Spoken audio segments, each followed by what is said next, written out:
We might be a small island, but we've got a big history. Everywhere you stand, there are worlds beneath your feet. And so every year, hundreds of archaeologists across Britain go looking for more clues. Who lived here, when, and how? You can even see the architecture of the bone inside the jaw there. Archaeology is a complex jigsaw puzzle, drawing together everything from skeletons to swords, temples to treasure. She's got a very cartoon-like face, hasn't she? From Orkney to Devon, we're joining this year's quest on sea, land and air. We'll share all of the questions and find some of the answers as we join the teams in the field, digging for Britain.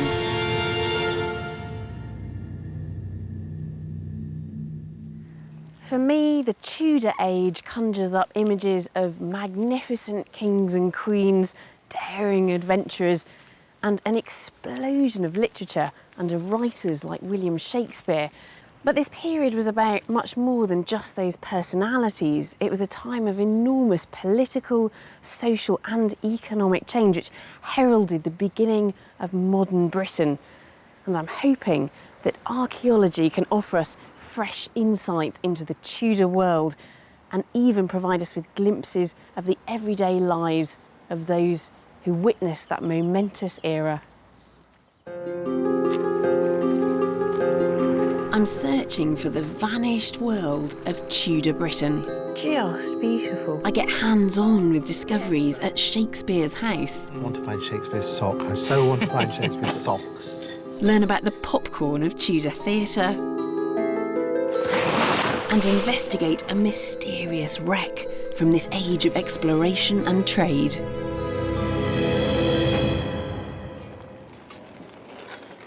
My journey begins in the heart of London with a love story and the birth of British theatre. Romeo, Romeo, wherefore art thou Romeo? Perhaps the most famous line from the greatest love story ever written, and I'm sure, like me, you can remember the first time you read or watched Romeo and Juliet. But the very first time those words were spoken was here, at the newly discovered Tudor Theatre in London's Shoreditch. By a remarkable coincidence, as this site was being cleared to make way for a new theatre, the remains of a much older theatre were discovered. It wasn't just any old theatre, but London's original Tudor playhouse, where Shakespeare first became an actor and began his career. Morning, Jo. Hello. Hi, Alice. Good morning. Jo Lyon of the Museum of London Archaeology Service is supervising the dig. Her team have just 6 weeks left to excavate the site and learn all they can before it's covered over. So this is the very first place where Shakespeare worked as a playwright? Yeah, absolutely. And there's so much here. There's literally metres of Tudor archaeology. Really? This is, actually, it is the most important site I've ever done in my life. The dig is a real jumble of medieval, Tudor and later archaeology. A few bits of glass and pots coming out. And they think they've discovered the remains of a pub, which may have been part of the theatre complex. But what's really exciting the archaeologists lies in the far corner, the remains of one small but significant section of the theatre's floor. Now we're standing exactly as an audience member would have stood back in the day. We're standing at the back of the yard. You can buy a cheap ticket and go and stand in the yard and watch the play, or you can sit in the galleries. And you'll see that the floor slopes slightly in that direction, and that's on purpose so that you can have a better view. So that people at the back can still see over the heads of the people in front. And what about this wall here? Is this the foundations of a wall? So this is the edge of the galleries. The galleries would be coming up behind us, yeah, off of this foundation wall, and we'd be stood at the back. And that means the stage would have been sort of over there, perhaps 10 metres away from here. Isn't that amazing? 400 years ago, there were people standing exactly where we are, watching Shakespeare. Looking at a young William Shakespeare performing Romeo and Juliet. You know, for me, that's amazing. It does send a bit of a shiver down the spine, doesn't it? Yeah, absolutely. They're discovering fragments of pottery all the time, but amongst them are some really interesting objects, including this almost intact wine goblet, which dates to exactly the time of the theatre. That's really lovely. That's such a gorgeous colour. It could perhaps have been a stage prop or belonged to a theatre goer. Just a couple of days ago, we had this amazing find, which is an absolutely complete jug. And there's not a flaw in it. There's no chip out of it, nothing. So they're called Bellarmine or Bartman jugs. Yeah. And they all have this bearded male face on them. Yes, which it's is, great. yeah, it's really distinctive. Isn't that amazing? I mean, it's just Yeah, it's beautiful. It's got fantastic such to a have a nice piece of feel that to it as intact. well, hasn't it? So what would this have been used for? What would have been in it, do you suspect? Beer. Beer. So possibly someone buying their beer, making their I way hadn't to the thought of that, theatre. but yeah, why not? It could work.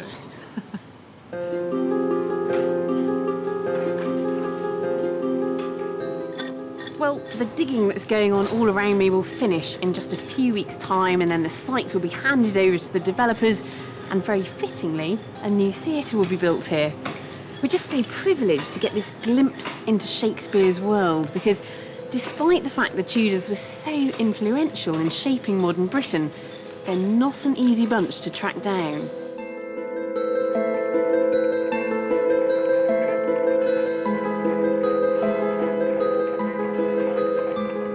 In later centuries, many of the old Tudor buildings fell out of fashion and were either completely renovated or pulled down, erasing much of our Tudor past. And since Victorian times, the fashion for deep cellars has obliterated many traces from earlier periods beneath the ground as well. So today, there are only fragments of Tudor Britain left behind, even in this, the capital of their kingdom, London. The River Thames was of vital importance to the Tudor kings and queens. London was firmly placed at the centre of their political power, and they ruled their kingdom from a series of palaces dotted along the river. Westminster, however, was not the real seat of Tudor power. That was several miles downriver, at Greenwich.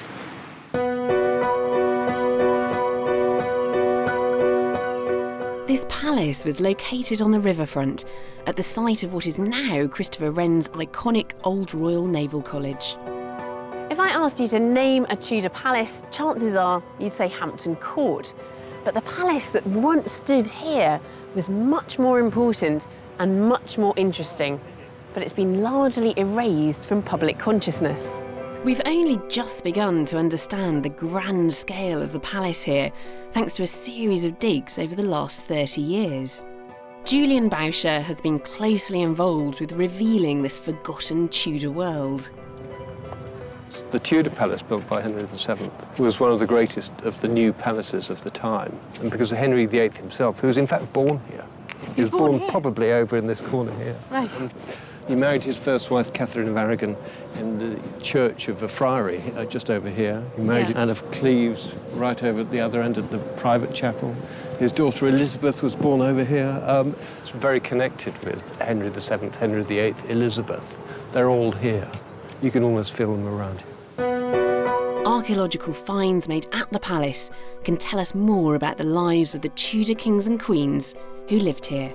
We've got a Tudor tile here that came from the Chapel Royal that we excavated in 2005. And it's the private chapel of the palace. It's on this floor, if you like, that Henry married Anne of Cleves. Right. The Tudors used a potent new symbol to stamp their authority on Britain, the Tudor rose. That looks very Tudor to me, this rose. What is it? It's a lead cast decoration Tudor rose with even traces of gilt around the side, and there would actually have been these all over the ceiling. So these would have been colourful? Rooms. Yes, Yeah. Indeed, yes. It's a real stamp of Tudor identity, Absolutely. isn't it? Saying, this is our palace, Greenwich Palace, the centre of England. We're here to stay. This is Tudor, this is us. There's nothing of those buildings remaining up here now, but down amongst the shifting mud and gravel of the Thames foreshore, there are tantalising traces of Greenwich's Tudor past.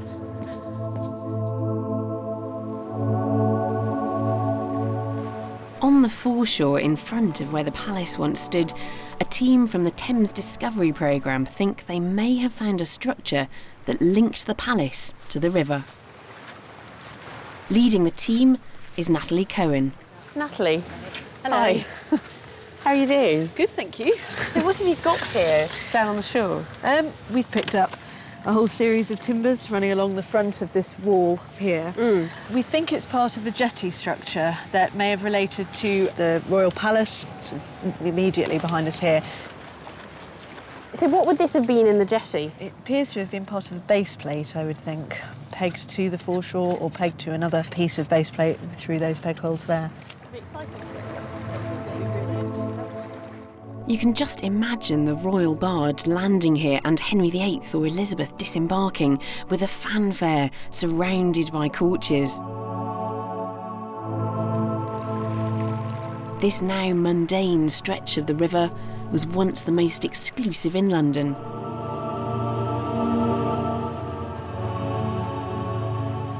It's not just structures like piers and jetties that can be found here on the Thames foreshore. There's archaeology literally everywhere you look. There's pottery, bone, shell, fragments of clay pipe. It's probably one of the richest veins of archaeology anywhere in Britain.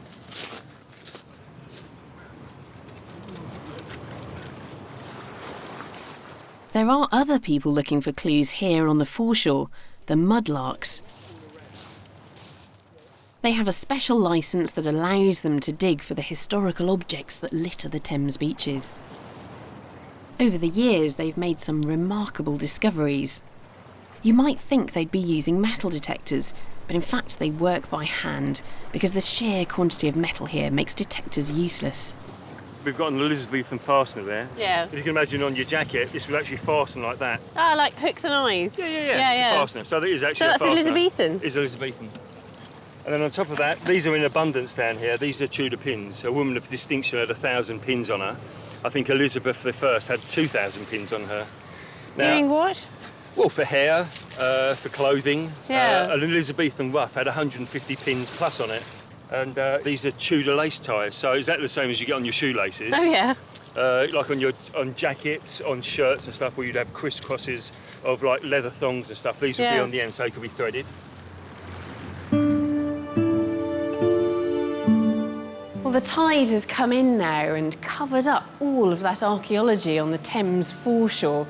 It's disappeared, very much like Greenwich Palace itself has disappeared from public consciousness. But we know now, not just from history, but from archaeology too, that this was the spiritual home of the Tudors.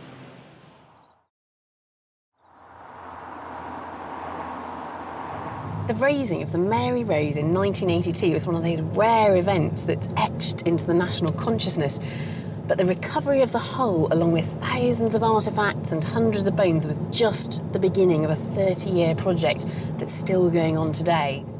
OK, well, if you'd like to come in here, Alice, this is going into our holiest of holies, our Holy Grail. Christopher Dobbs has been closely involved in planning the new Mary Rose Museum, which for the first time will display the objects and the hull together. Baskets and barrels and chests and fantastic bowls and plates. But this one, this absolutely superb bowl here, I think that this is probably a mess bowl. Right, and to actually serve individually into plates or bowls to 500 down in the ovens would have been just too difficult. Yeah. So they almost certainly transferred the food from one whole mess into a bowl like this. And that then led us to possibly identify this. I mean, it might look like a very minor object, but it could well be a mess tag. So you'd almost have like a luggage label, because they may have cooked actually in cloth bags in the cauldron, because that would mean you could keep all the food for 8 or 10 people together, and you could tie like a luggage label onto this. And that's what they were used in later wrecks.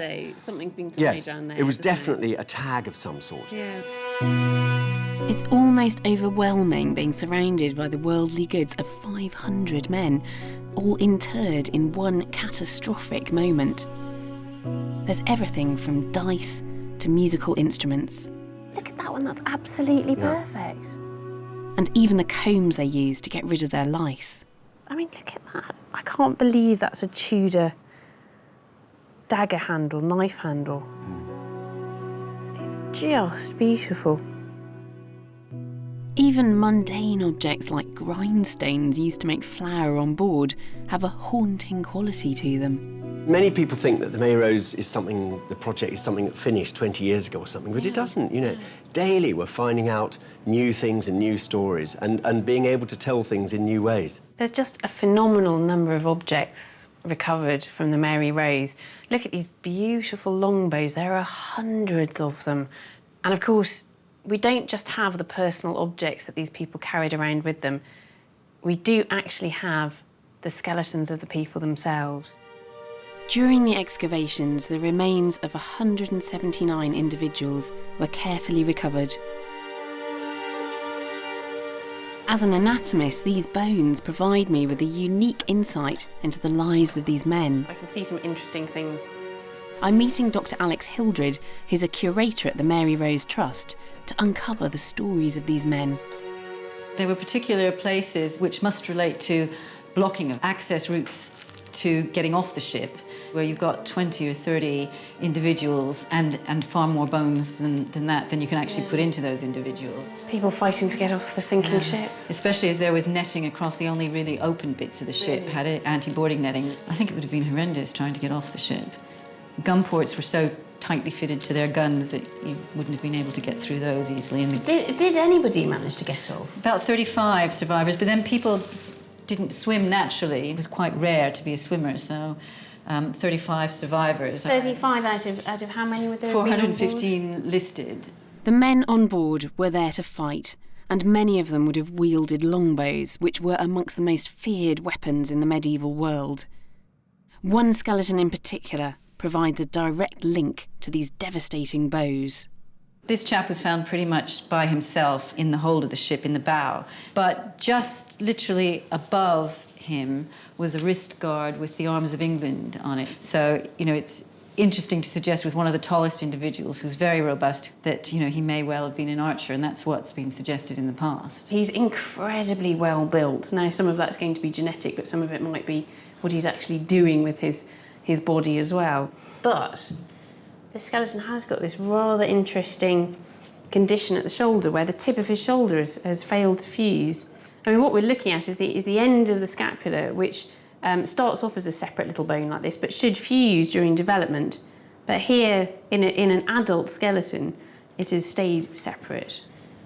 And there's been a suggestion that this is to do with heavy use of the shoulder. Well, archers, well, anybody, any male in England at the time would have to shoot a bow at least once a week from the age of about 7. So if somebody was good, needless to say, they probably would have been encouraged to do it more than once a week. Knowing that archery was widespread, I suspected other skeletons might reveal a different telltale sign of the damage that archery might cause. So this here is evidence for what we call rotator cuff disease, so this frilly bone here with the little holes in it, the pitting in it, which looks like osteoarthritis. Now, it's not osteoarthritis because it's not happening on the joint surface, but it's happening where the muscles insert that stabilise the shoulder. And this is associated with stress and strain on those tendons.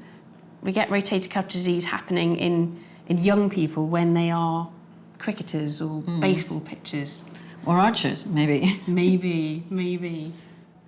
It is such a privilege to look at the bones from the Mary Rose. It's something that I've wanted to be able to do for a long time.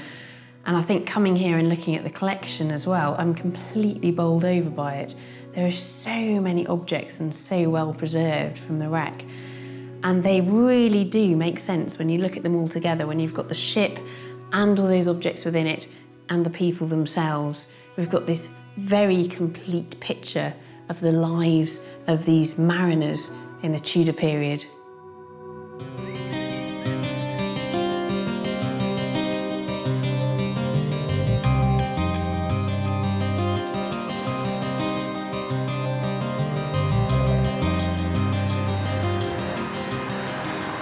I'm in West Wales on my way to the site of Strata Florida Abbey, which in its heyday in the medieval period was among the most important religious places in the whole of Britain. Strata Florida stood in the shadow of the wild and remote Cambrian mountains, far from the bustling towns and cities of Tudor Britain. It was founded by Cistercian monks striving for a life of hard work and solitude. Not much of their great abbey remains today. All that can be seen are the desolate ruins of the abbey's once grand church and its famous archway. But in a field nearby, a team from the University of Wales Trinity St David have spent the last few summers slowly uncovering the remains of this Cistercian monastery. What they've found lying hidden in the landscape is truly remarkable. Leading the team are Professor David Austin and Dr Gemma Bizant. They've undertaken a geophysical survey which has revealed evidence of the buried abbey site. So is that where we are just there? This is where we are here, in this corner. We've got the Abbey, the Abbey church is over there. over there. But also, I mean, there's an enormous building complex just behind you, and another really large complex over by the river there. Huge industrial activity down here. You see these enormous signals there. So what do you think this is? Well, we think it's ironworking because we've excavated an iron forge over here. So it's a whole of this southern area at some point is processing metal coming out of their mines, and their mines are just up on the hill slope over here. It's amazing to think that this agricultural landscape was so busy. Yeah. It full of industry, full of people. Exactly. You know, this would have been a really busy place. This summer, the team are hoping to reveal the full scale of the abbey and also to find evidence of the great events it bore witness to. I hadn't realised how important Strata Florida was, but the whole of this valley would have been home to a massive monastic community, and we're just starting to get a real feeling for the extent of that from the excavations here. The excavations have uncovered the foundations of a huge stone building, which the team believe is the Great Gatehouse guarding the entrance to the abbey. Gradually, the dig has begun to reveal its original layout. You can just make out the plan of the building from the remaining walls. The gatehouse would have dominated this flat valley floor, and the road the gatehouse guarded would have stretched to the Abbey Church in the distance. You really get a sense of how visiting dignitaries would have felt, confronted by this imposing structure. The gatehouse dig has yielded some evocative finds which hint at the piety of the monks who once called this place home. We've got a nice find from inside the gatehouse. This piece of bath stone that probably would have lined the archway. Yeah. And you can see here, if you look very carefully, an incised cross. Yeah. And it's almost like a good luck talisman. We think people would have just touched that as they passed through the gateway on their way into the Abbey Church. Other finds remind us of the great wealth the monks enjoyed, which they lavished on their grand buildings. Are these floor tiles here? These They're are floor lovely. tiles here, yes. You can see this nice one shaped like a griffin or a dragon, if you like. You can see the wings and the head. And we know it was an impressive building. It was a large building, so maybe it had this large, impressive floor. You tend to think of Cistercian monks seeking out solitude, finding some remote corner of the Welsh countryside. Now, it certainly is that today, but it wouldn't have been like that in the medieval period. And those monks were incredibly wealthy landowners, controlling all the agricultural land around here, as well as the lead mines. And the wealth they accumulated would be their downfall. After divorcing his first wife, Catherine of Aragon, Henry had set himself on a collision course with the Catholic Church. The Pope excommunicated the king, and Henry responded by declaring himself the head of his own church. The break with Rome was final. After Henry's schism with Rome in 1534, the time had come to finally crush the abbeys, which Henry's ministers had described as bastions of corruption and papal power. And rather conveniently, the king could seize the monastery's wealth for himself.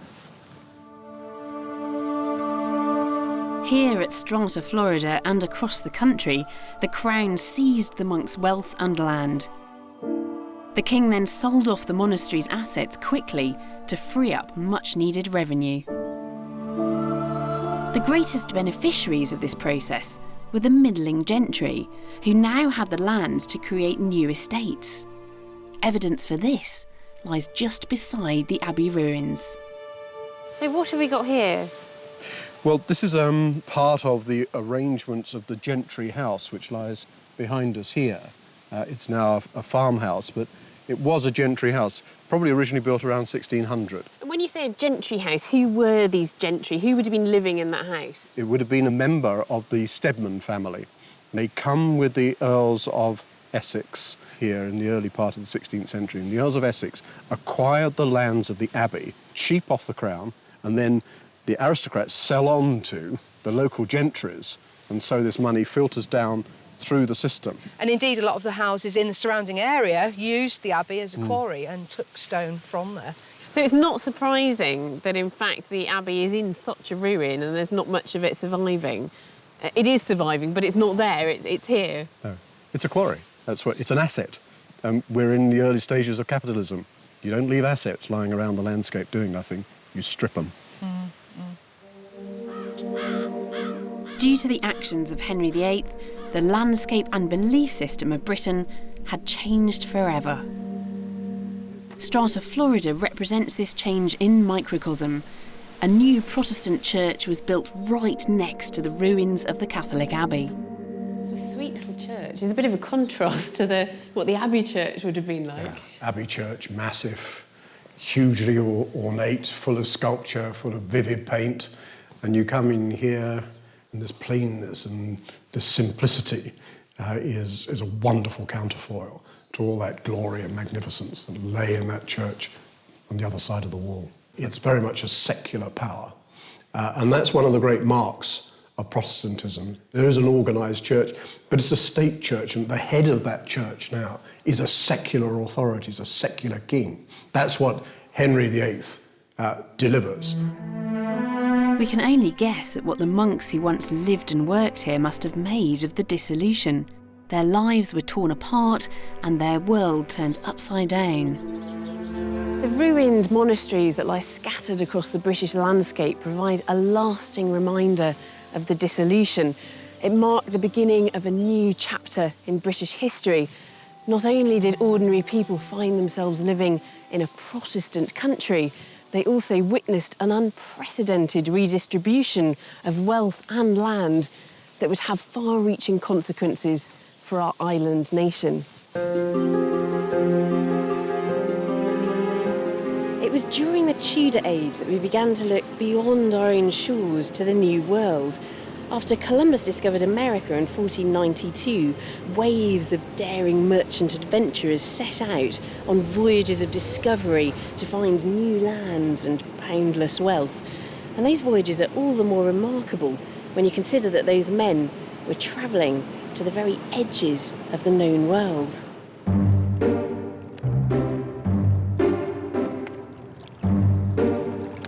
The remains of one of these merchant ships is now being preserved at a saltwater lake in Portsmouth. Today, a team of divers is going to inspect it for signs of decay. Well, this is what we've got to do today, guys. Gustav Milne has played a key role in researching this ship. Time waits for no man. What are you waiting for?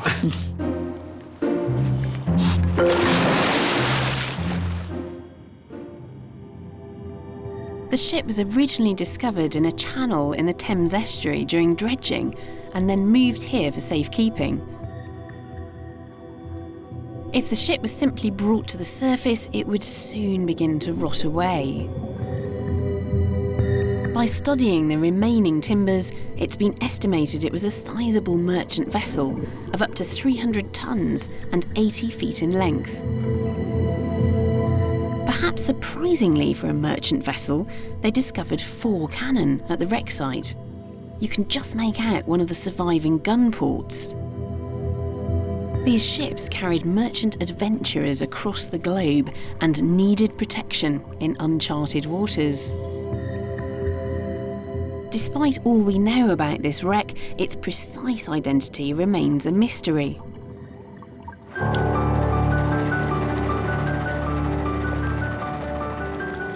However, a vital clue was found on one of the recovered cannons.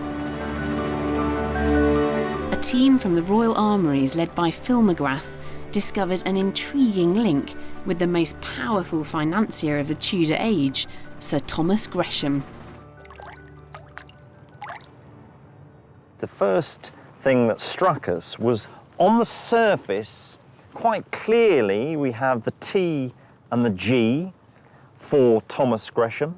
And then above that, we have the family crest in the form of a grasshopper.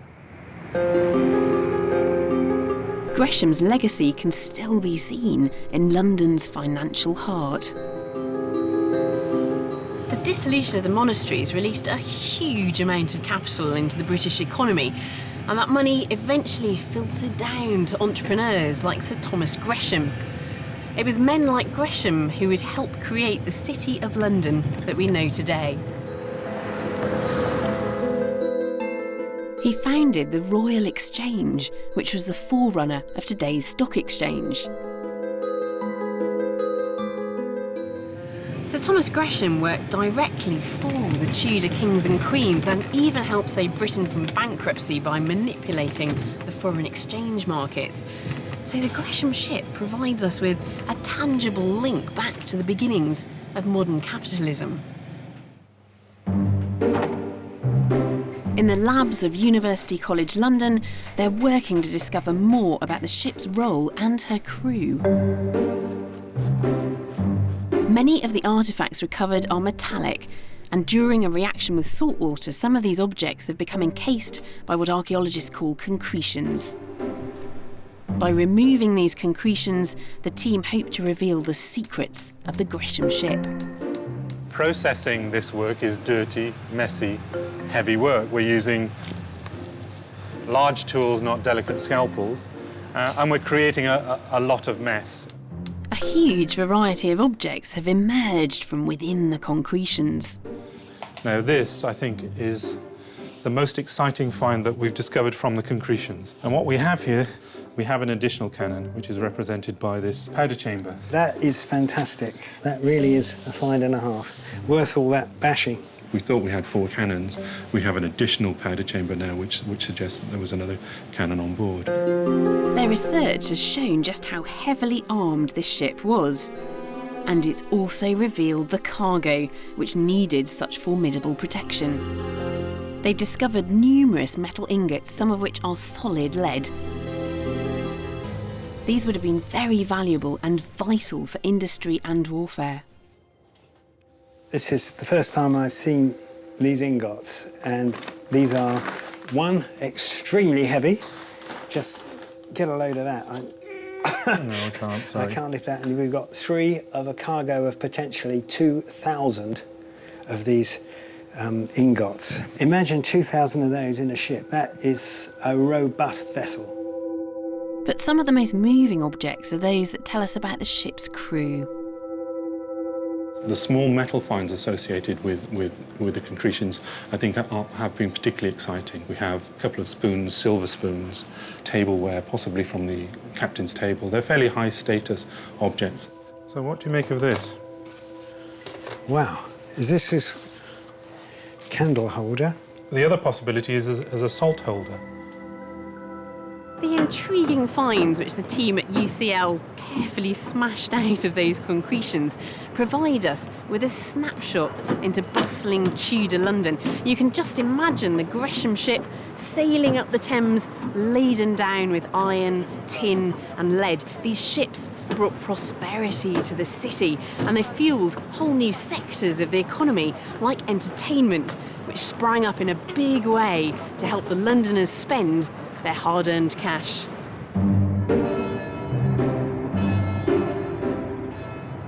This is Stratford-upon-Avon, the birthplace of a man who would directly benefit from London's new prosperity, our most celebrated playwright, William Shakespeare. His plays and poems are the most well-known and widely studied works of literature ever produced, and his legacy is immense. Our everyday language is peppered with words and phrases from his writing. But despite all that fame and influence, the man himself remains an enigma. Only a few fragments of evidence survive from his lifetime. This summer, the Shakespeare Birthplace Trust are hoping that archaeology can shed some new light on this remarkable man. They're digging at the site of his last home, New Place. We're nearly at the first stage. Richard Kemp was involved in organising the dig and has brought me to the city's Guild Chapel. This medieval church would have stood right next door to Shakespeare's house and today provides us with a fantastic bird's-eye view of the dig. Now, Shakespeare's house basically occupied this space. So what would the house have been like? Well, according to the historic sources that we've got a C-shaped house around an open courtyard. But there's not much evidence of this C-shaped house at the moment. No, there isn't, because the whole thing was knocked down in 1702 by the construction of a Georgian mansion. The area at the back of the site is exciting the archaeologists because it's here that the house's rubbish would have been buried. There's a real mix of archaeology here and the team have found 14th century pottery right next to 18th century rubbish. An intriguing feature has emerged, a large, mysterious pit. Kevin Coles, the lead archaeologist on site, and Richard have conflicting theories as to what this is. I think it's a pit that's obviously been used to burn something. Right. And we're digging it out now to see if we can find the bottom, where hopefully there's charcoal and lots of burning that we can find evidence for. Richard has a more intriguing theory. He thinks it's a filled-in well. If it is a well, it goes deeper, and the stuff's waterlogged. And when it's waterlogged, you get even more evidence preserved, or all the organics, like the socks. I want to find Shakespeare's sock. I so want to find Shakespeare's socks and shoes and stuff that, you know, gets thrown away and normally rots down. Yeah, I suppose we're familiar with the idea that things survive in peat bogs, but equally well, things might survive in the bottom of a well. Exactly, exactly. Now, maybe this is just a pit, but if it is a well, it will take the team a while to get down to the waterlogged levels where there could be surviving Tudor rubbish. Have you ever done any archaeology before? Nope.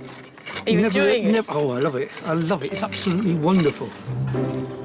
Just being here, you really get a sense of the excitement and passion of everyone on site, all hoping to find something Shakespearean. I mean, we don't do pot washing all the time. We do troweling as well. But you can say fines processing. That's always Fines processing. Better. It does. Yes, you're right. Washing pots. Yes, it certainly does. It pretty much gets no better than this, really. You normally dig sites which are Roman or Iron Age, and you can't really put yourself into the shoes of the people who lived and worked on that site. But the archaeology of this particular site is just all about one man, and it's his life and times, and you can really begin to feel you're linking to the person as we're excavating down through material which he would have walked on or threw away. Yeah. Kevin and the team have already made some fascinating discoveries. We've got this stone roof tile here with the hole where the nail would have been to hold it in place, and that begins to build a picture of what the building may have looked like. So you've got fantastic yellow stone tiles on the top. We're also finding more sort of domestic household objects. Is that a plug? It is a plug. It is indeed a copper plug. Then we move on to more Tudor pottery now. So you've got this green glaze Tudor cooking pot with burning on the bottom. So this pot was put over heat. This was used. Yes, exactly. You can see it. Yeah, you can see the edge coming out there, almost like a skillet. Exactly, like a frying pan, and that's perfectly in line with the sort of 16th century date that we're looking for, really. Could have been used by Shakespeare. You could be holding something that's been touched by William Shakespeare. Yep.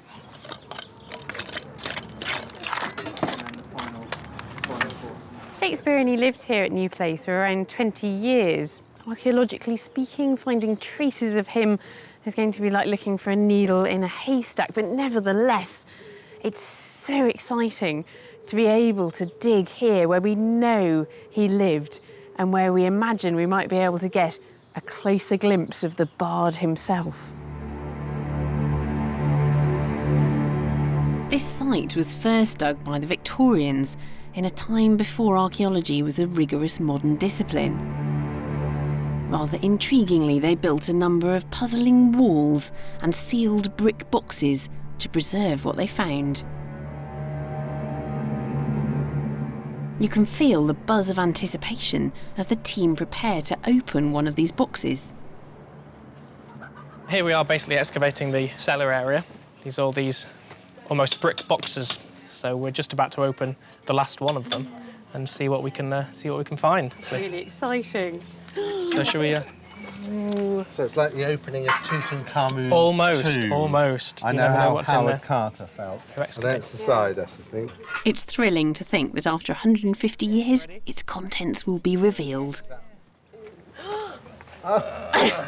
Snails have got in there. Snails? Well, not exactly like Tutankhamun's tomb, but there is something else in here. That's interesting. So, Kevin, what do you think we've got here? What I think we've got here is 1702 cellar walls of the property that replaced Shakespeare's house on this site. Whether any of these bricks are reused from Shakespeare's house, we'll have to look at. So these could be Tudor bricks, but they've been reused? Yes, basically the thinness of these bricks suggests that these were quite old. So these might be 16th century bricks, Tudor bricks. It definitely feels like we're getting closer, but Shakespeare seems to be just out of reach here at the dig.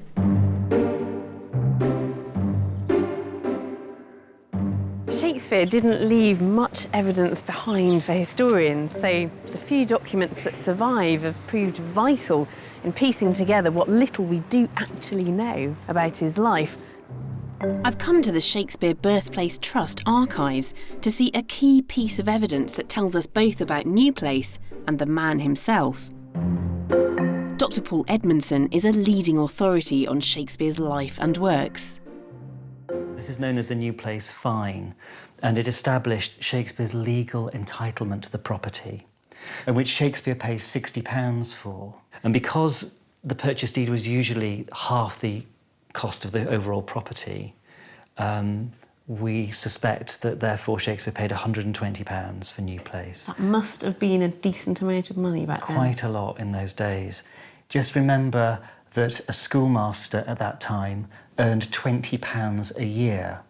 It just kind of gives you the scale of the investment. And a kind of juicy fact about this particular purchase is that the person who lived there before Shakespeare was murdered by his son, Fulk Underhill. He was executed at Warwick, and the surviving son, Hercules Underhill.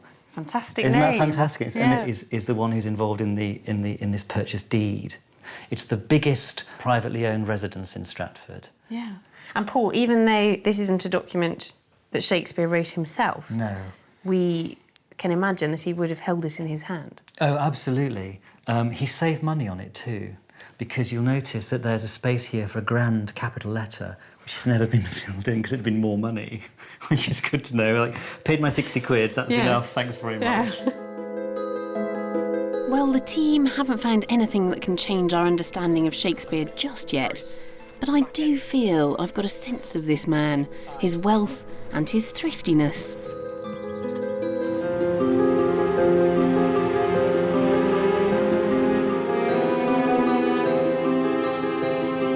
And there's another place where clues about his life can be found.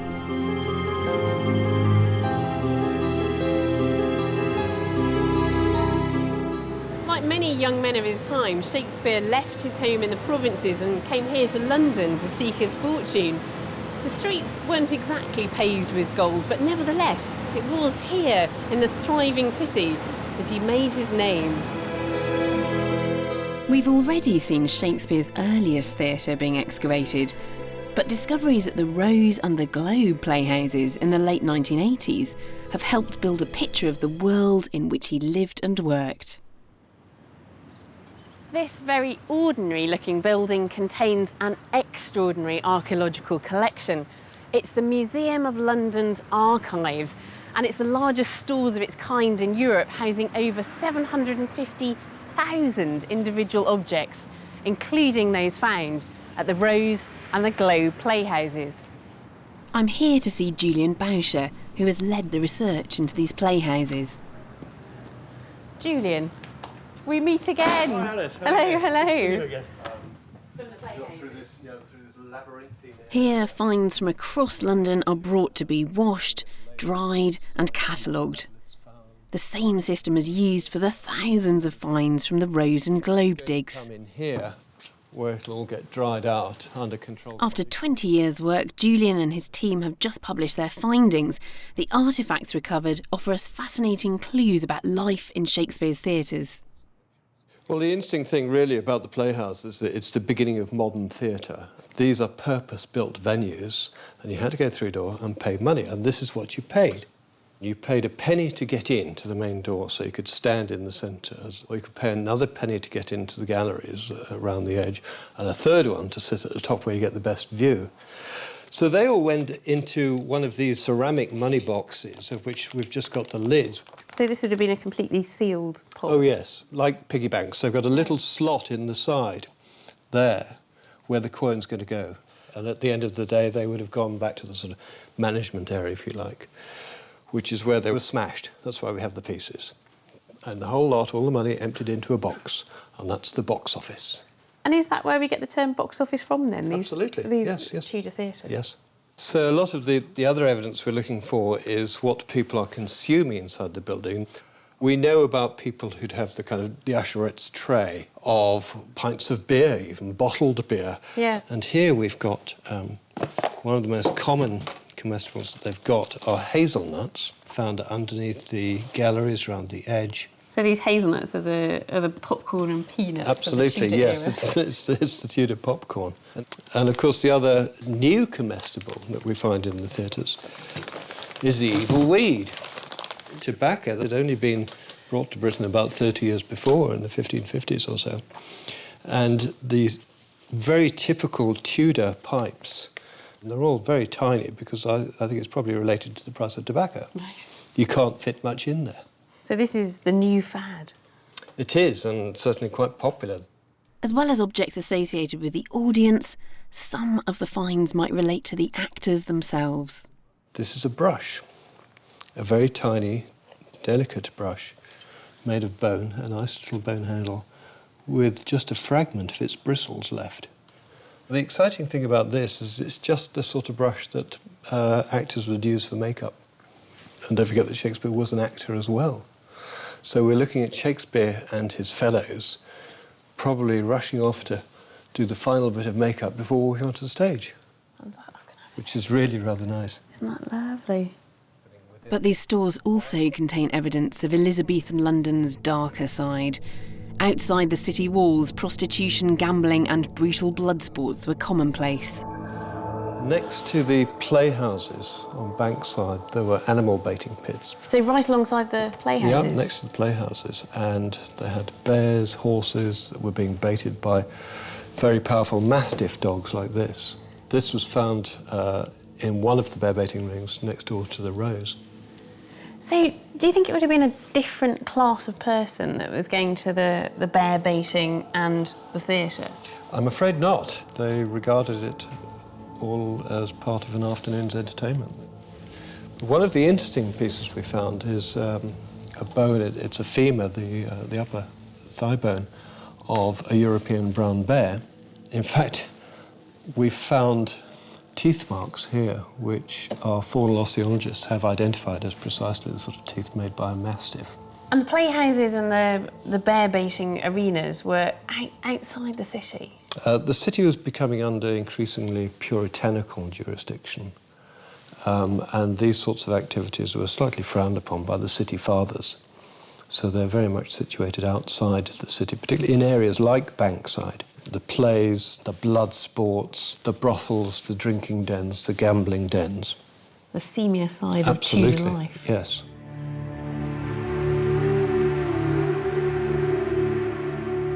The archaeology of Tudor London gives us a real insight into the city during this period and allows us to peer more closely at all levels of society, from kings and queens down to the ordinary people. It's like Shakespeare's plays in that respect. We get to peer inside the royal palaces and look at the rabble who attended the bear baiting arenas and the playhouses.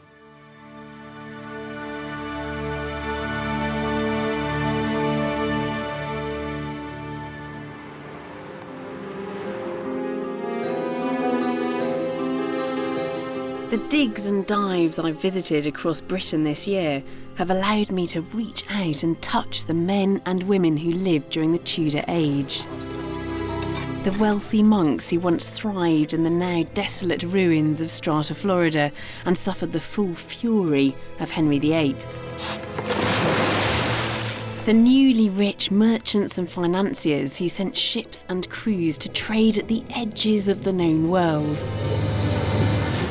And the men who fought and died for their king as the Mary Rose went to the bottom of the sea. Isn't